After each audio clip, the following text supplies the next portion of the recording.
Hitler ছিলেন Nazi পার্টির নেতা ও জার্মানির চ্যান্সেলর। তিনি জার্মানিকে দ্রুত সামরিক শক্তিতে পরিণত করেছিলেন এবং তার হাত ধরেই দ্বিতীয় বিশ্বযুদ্ধের সূচনা হয়। হিটলার প্রচণ্ডভাবে ইহুদি বিদ্বেষী ছিলেন। হলোকাস্টে প্রায় 60 লাখ ইহুদি সহ আরও অনেক জাতিগত ও রাজনৈতিক বিরোধীদের হিটলার হত্যা করেন। তিনি গণতান্ত্রিক ব্যবস্থা ভেঙে একনায়কতন্ত্র কায়েম করেছিলেন এবং ভয়, সেন্সরশিপ ও প্রচারণার মাধ্যমে দেশকে নিয়ন্ত্রণ করতেন। লেনিনের মৃত্যুর পর জোসেফ স্টালিন সোভিয়েত রাশিয়ার ক্ষমতায় বসেন এবং সোভিয়েত ইউনিয়নে কঠোরভাবে একনায়কতন্ত্র চালু করেন।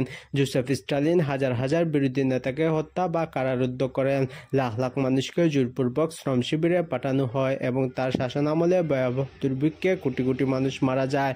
যদিও তিনি দ্বিতীয় বিশ্বযুদ্ধে নাৎসি বাহিনীকে পরাজিত করে বড় ভূমিকা রেখেছিলেন, কিন্তু তার নিষ্ঠুরতা তাকে ইতিহাসের অন্যতম কুখ্যাত স্বৈরশাসক বানিয়েছে। ইতালির স্বৈরশাসক মুসোলিনি ছিলেন ফ্যাসিবাদী মতবাদের জনক। মুসোলিনি প্রথম বিশ্বযুদ্ধের পর ইতালির রাজনৈতিক ও অর্থনৈতিক বিশৃঙ্খলার সুযোগ নিয়ে ক্ষমতায় আসেন।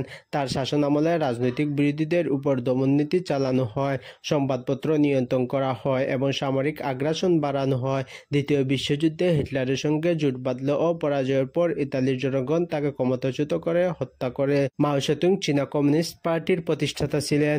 1949 সালে তিনি গণপ্রজাতন্ত্রী চীন প্রতিষ্ঠা করেন।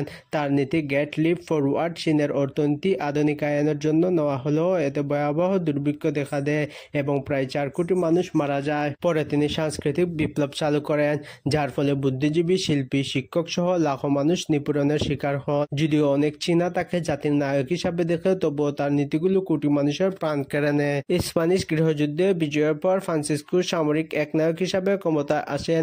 তিনি রাজতন্ত্র ও গণতন্ত্রকে পাশ কাটিয়ে একনায়কতন্ত্র কায়েম করেন এবং রাজনৈতিক বিরোধীদের কঠোরভাবে দমন করেন।